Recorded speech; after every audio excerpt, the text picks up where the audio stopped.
भेंडीच्या भाज्याचे प्रकार तर खूप खाल्ले असतील, पण भेंडीचा रस्सा कधी खाल्ला आहे का? तर चला तुम्हाला दाखवते. त्या अगोदर ना सकाळी नाश्त्यामध्ये इडली बनवली होती.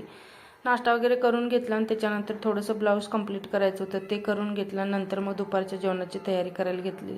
सकाळी तनीच्या डब्यासाठी चपाती आणि शेपूची भाजी बनवलेली होती, पण म्हटलं चला माझ्यासाठी ना भेंडीचा रस्सा खायची इच्छा झालेली, म्हणून अगोदर भेंडी भाजून घेतली कढईमध्ये तेल टाकून. नंतर ती थंड व्हायला ठेवली. त्याच्यानंतर हिरवी मिरची आणि लसूण मिक्सरला बारीक करून घेतलं. कढईमध्ये तेल गरम केलं आणि त्याच्यामध्ये ना जिरे तडतडायला टाकलं आणि मग वाटलेलं वाटण टाकलं हिरवी मिरचीचं, कढीपत्ता टाकला, अर्धा टॅमॅटो टाकलं. टॅमॅटो गळोपर्यंत ना छान असं परतून घ्यायचं. नंतर त्याच्यामध्ये हळद टाकून घेतली आणि तेल सुटूपर्यंत भाजून घ्यायचं हळद आणि टॅमॅटो. नंतर त्याच्यामध्ये पाणी टाकून घेतलं आणि छान असं पाण्याला उकळी येऊन दिली. त्याच्या अगोदर ना ह्याच्यामध्ये नमक आणि मी 2 चिंच टाकलेली होती. व्यवस्थित मिक्स करून घेतल्यानंतर उकळी आल्यानंतर ना त्याच्यामध्ये भेंडी टाकून घ्यायचं आणि भेंडीला मी अगोदरच ज्वारीचं पीठ लावून ठेवलेलं होतं, तुम्ही इथं बेसनचं पीठ पण लावू शकता.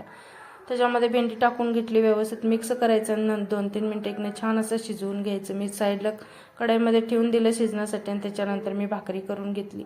तर भाकरीबरोबर ना ही भेंडीचा रस्सा इतकं छान लागतो ना, एकदम कॉम्बिनेशन भारी असतं. चवीला पण खूप अशी छान झाली होती भेंडी. जेवण वगैरे करून घेतलं दुपारचं आणि त्याच्यानंतर मला इथं ना अलमारी साफ करायच्या होत्या. साड्या वगैरे सगळ्या काढून घेतलेल्या. जास्त दिवस झालं ना की मग धूळ वगैरे बसते आणि मग एखादं कॉक्रोच वगैरे बसलेलं असतं त्याच्यामध्ये. सगळं व्यवस्थित साफ करून ना मग नंतर सगळं व्यवस्थित ठेवून दिलं. त्याच्यानंतर तणीचं काय चाललंय बघा, महादेवाची पिंड अभ्यासाला बसवलंय, तर ह्याचं एक क्लेपासून याचं महादेवाची पिंड बनवायचं चाललेलं होतं.